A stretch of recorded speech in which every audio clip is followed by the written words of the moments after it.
The US and Israel continue to bombard Iran, with explosions reported in Tehran and Qom.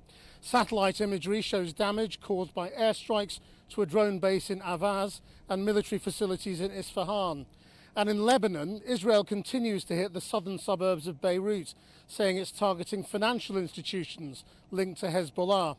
In the south, as Israel's ground incursion continues, 2 Lebanese paramedics were killed in separate strikes. Iran continues to hit back. At least 1 person was killed when a suspected cluster bomb hit a construction site near Tel Aviv. Tehran's targeting of Gulf energy infrastructure also persists. This was Bahrain's largest oil refinery after more than 30 people were injured in a drone attack. Iranian drones and missiles were brought down over Saudi Arabia, Qatar and the UAE, while the US military base near Erbil in Iraq's Kurdistan region was also targeted. And for the second time in this conflict, NATO air defences in the Mediterranean Sea shot down an Iranian ballistic missile in Turkey's airspace over the city of Gaziantep. Well, oil markets have been in turmoil today, nearly touching $120 a barrel at one point. Prices fell back when the group of 7 large industrial nations said they would look at all available options to stabilise supplies, including a possible release from emergency oil stocks.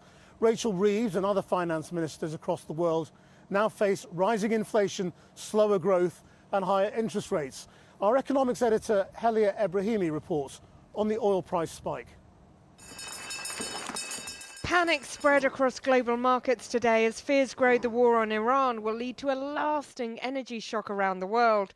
The price of oil briefly hit $120 a barrel. Stock markets in Asia, Europe and the US have now lost an estimated $6 trillion in value. And the price of debt is now soaring, with consumers set to pay higher prices on their mortgages, on energy and food. So I'm worried the war is coming on top of other fragilities and other weaknesses and will tend to amplify them if this goes on for another couple of weeks, 3 weeks, at the intensity that we're seeing. Then $140 oil, which is 40% high from here, is not out of the question. Rachel Reeves joined an emergency G7 meeting to come up with a plan for petroleum reserves, which helped calm markets. The economic impact of the situation in the Middle East will depend, of course, on its severity and its duration. The movements that we have already seen are likely to put upward pressure on inflation in the coming months. But I also want to confirm to the House that our financial markets are functioning and I'm in regular touch with the Governor of the Bank of England. The Chancellor's war stance promised to punish companies exploiting the crisis, but the AA and the RAC said those prices had already rocketed, warning the situation facing consumers was bleak. In the volatility of the markets, UK borrowing seemed to fare worse than others, with Reeves facing tough choices on fuel duty and a difficult horizon on public finances. Britain is exposed, and it's more exposed than other countries. It's interesting to see that since the start of the war, the increase in the borrowing costs in the UK have been significantly more than in the Eurozone or in the US. And as you say, the market now expects that the Bank of England will have to hike rates when it next meets. In the Strait of Hormuz, attacks on oil refineries continued, adding to the anxieties that this conflict will upend the energy infrastructure of the region. President Macron sought to calm nerves by promising a dozen naval vessels to escort maritime trade, because it's not just oil that's been blockaded. Since the war started, palm oil used in processed foods and cosmetics is up 8%. Urea, a critical ingredient in fertilizer, is up by a third. Jet fuel has risen 55%, threatening to increase airfares, and European gas prices have jumped a whopping 79%. So we see 15 to 30% of the world's fertilizer being exported from the Mideast Gulf as well here. In terms of that LNG, 20% of it is from Qatar. And so this is having massive ramifications. If it lasts for 2 weeks, my gosh, it's going to be a long 2 weeks, right? But we could see prices pushing beyond levels we've never seen before. As smoke fills the skies across the Middle East, the market is desperate to calculate the cost of the whole economy. Crude fell back down to around $100, but today's surge represents the biggest one-day move in history, demonstrating just how volatile this crisis has become. Well, as the impact of the war on Iran spreads across the world, it is having a political impact in the UK and the United States. In Westminster, the Defence Secretary confirmed that HMS Dragon would set sail for the eastern Mediterranean in the next couple of days. Our political editor, Gary Gibbon, is in Westminster, and in a moment we will hear from our US editor, Anushka Astana, in Washington. But first, Gary. Well, yes, as you were hearing, the biggest impact looks like being the cost of living.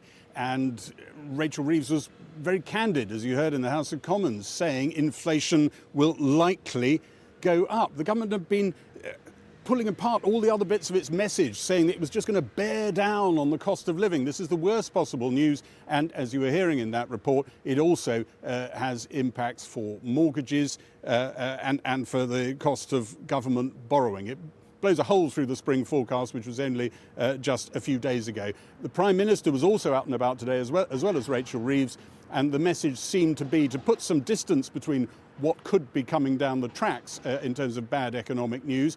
This isn't our fault, it comes from abroad. Well, good luck in trying to turn around public opinion. They won't particularly probably locate where it came from. They'll just be upset about it. But also to get some reassurance out there. We're doing what we can to bear down on this problem. And one of the key things thrown up perhaps by the number of rural Labour MPs that Labour won with its landslide was the whole issue of heating oil, which the government says it's going to refer to the Competition and Markets Authority just to check that there's no profiteering going on. And any more on UK deployments? Well, yes, you mentioned there that HMS Dragon is finally going to be deployed to the coast of Cyprus in the next couple of days. The government also, in John Healey, the Defence Secretary's statement, at pains to say how much it's doing to protect Gulf allies, shooting down a drone over Bahrain, air sorties over the UAE. But also we've seen this sort of strange little role reversal with France. If you think back to 2003 in Iraq, you wouldn't have seen the president of France, as you see here, astride an aircraft carrier that's in position in the eastern Mediterranean. President Macron looking nothing like President Chirac would have done in 2003. And the British aircraft carrier that had been talked about maybe being deployed there is in dock, not going anywhere near that bit of the world. Gary Gibbon in Westminster. Well, Donald Trump is speaking to Republican Party members this evening for the first time since the war started. He'll no doubt be talking up US successes so far. Our US editor, Anushka Astana, joins us from Washington. Is there any political backlash in the US yet? Well, look, I think the White House want to suggest that absolutely there is not, that everything is fine here. Donald Trump, when he's been asked about the oil price increase, has suggested that that will rapidly fall in the future and that an increase in the meantime is a small price to pay for peace and stability. But look, behind the scenes, clearly they are going to be spooked by what is happening here, particularly on that economic volatility. We know that is the thing that has affected Donald Trump in his decision-making so starkly in the past. And look, they are facing a backlash on a couple of fronts. One is prices, but the other is on the cost of all of this. You know, this was a president who said he was going to be more isolationist, who said he wasn't going to go to war in the Middle East, whose vice president once argued that it would be too costly to the American taxpayer to do things like this. There are reports that it is costing the Americans $1 billion a day. Now, the Pentagon won't officially comment on that, but sources have made clear to me it is very, very expensive. And today I was hearing from Americans who were saying, hang on, we've got problems here. We want our money to be spent on that. We've also got some influencers, MAGA influencers, if you like Megyn Kelly and like Tucker Carlson, speaking out very strongly against what is happening here. But just one big caveat on this. If you look at the polling, and there was polls towards the end of last week, they do suggest that this does divide in partisan terms. Democrats very against this war, independents quite against it, but actually at the moment 86% of Republicans still quite comfortable with it. That said, if gas prices start to rise, as looks like it is already happening, then I do think that is a big political problem. Yeah, and how's Trump going to respond to these price hikes on what they call gas, but is actually petrol?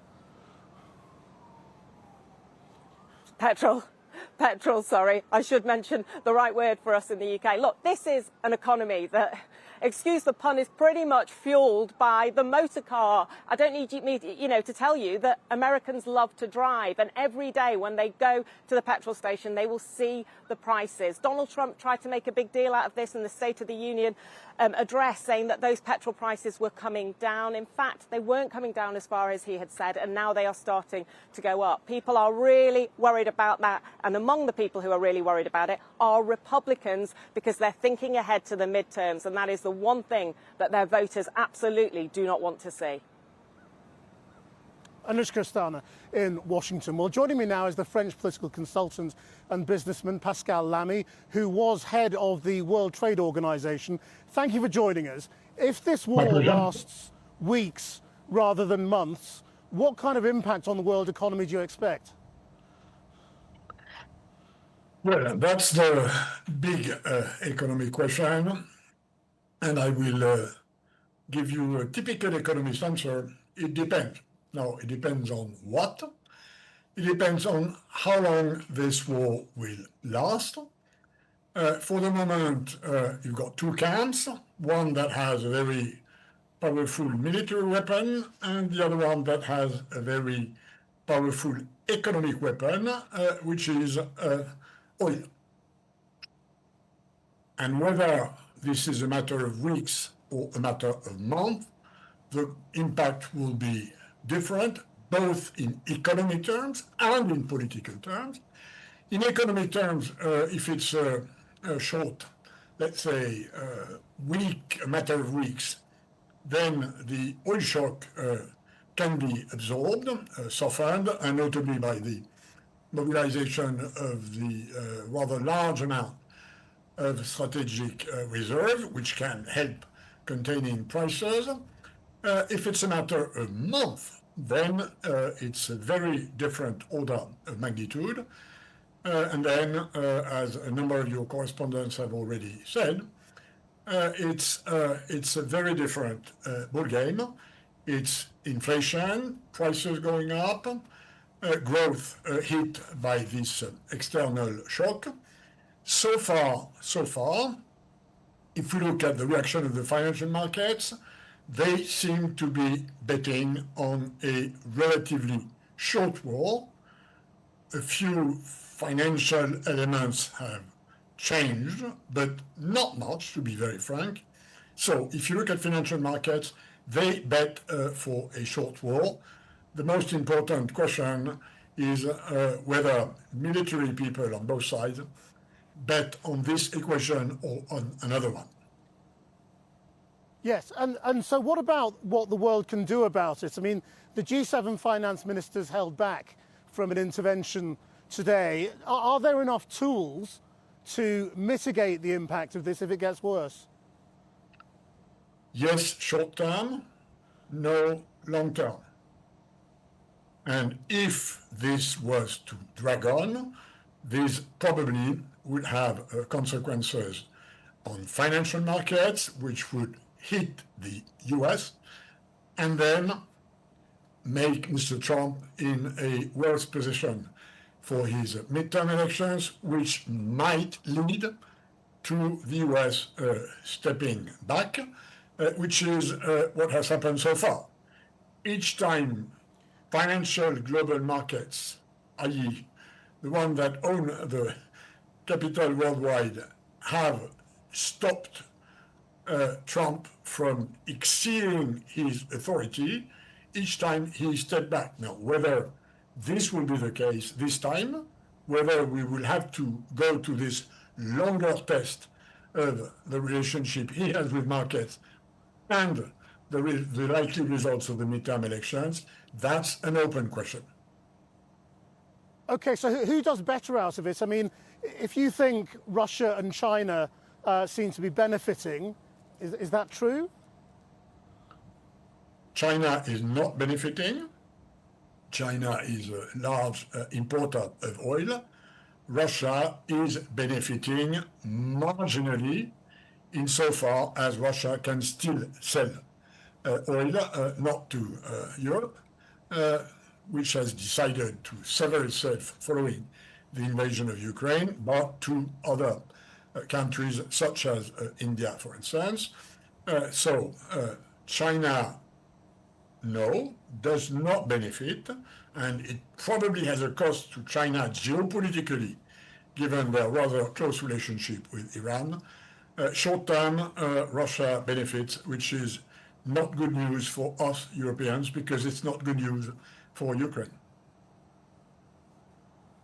Pascal Lamy, thank you very much for joining us. My pleasure. Now, the announcement last night that Iran's new leader will be Mujtaba Khamanei brought the regime's supporters onto the streets of Tehran in celebration. But other Iranians shared social media posts of people calling for his death. Despite being the son of Ayatollah Ali Khamenei, who was killed in US-Israeli strikes on the first day of the war, he has a very low public profile. He is known to be a hardliner, much like his father, and his appointment may mean hostilities grind on far longer. Jonathan Mugman reports now on Iran's new leader. Look, there it is, it's moving, says a man watching a missile heading towards its target.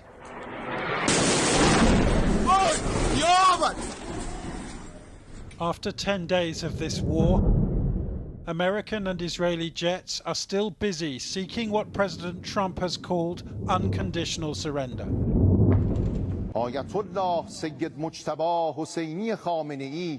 But Tehran is doubling down, announcing a new supreme leader on state TV.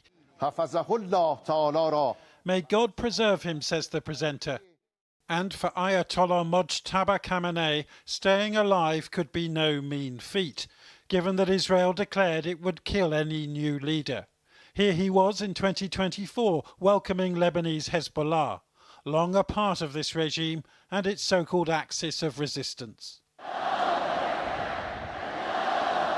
The Ayatollah may be in hiding, but the regime has encouraged his supporters onto Tehran's streets. Iran's clerics have made a controversial choice. Their Islamic revolution was supposed to end a dynasty, not create one. But on the other hand, the Revolutionary Guard have got their man. A man, one Ayatollah said, fulfills the job description because he's hated by the enemy. A choice which suggests that war is more likely than peace. We are here to pledge allegiance to the Imam of the revolution again. Our message is that we will fight for him and his ideology, and God willing, bring the region under our control until the last drop of our blood. In Tehran last night, there were shouts of death to Mujtaba. Millions of Iranians may feel the same way, but they can only say so when it's dark enough for the security forces not to see them. Though 2 Iranians sent us messages about their new and invisible leader. They say a new leader has been chosen, but does this person even exist? I doubt it. Even if he does, I'm confident he will be eliminated. People are very happy and believe the regime will collapse soon. There is no doubt about it.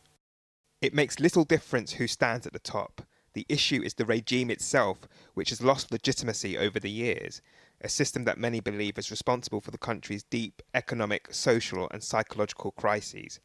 The real question for many of us is, will anything in the system itself actually change?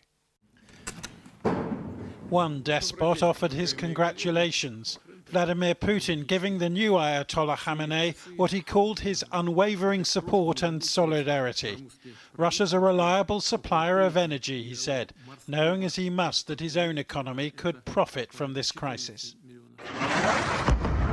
In the meantime, it's the Americans accused of war crimes. This video appears to show a Tomahawk missile hitting a military compound on the first day of this conflict. To the right, under another plume of smoke, is a school where 175 people were reported killed. This footage shows the graves dug for the victims. President Trump has blamed the deaths on the inaccuracy of Iranian weapons. though this Pentagon video shows tomahawks being fired at the same part of Iran on the same day.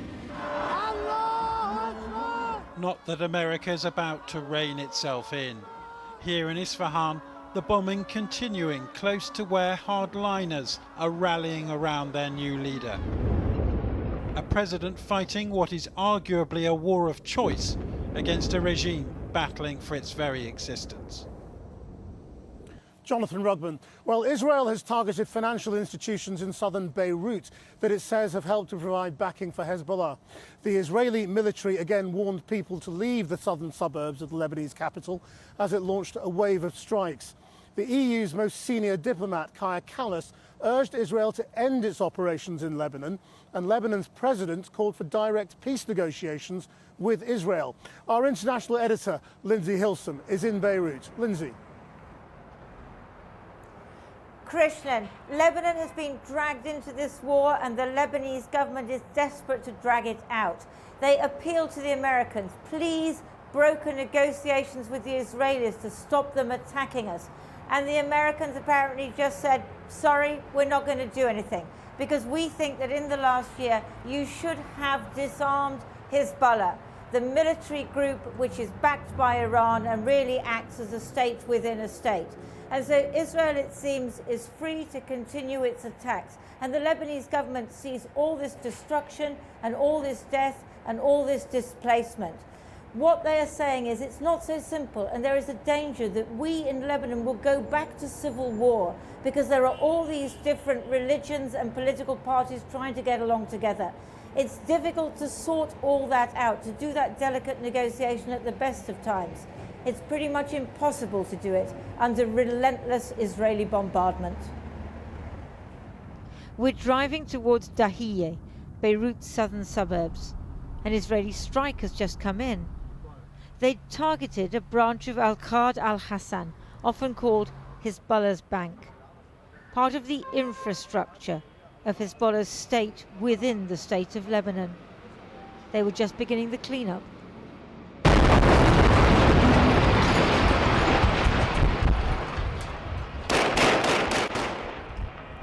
The moment the strike comes in, Hezbollah fighters start firing into the air to clear people from the streets.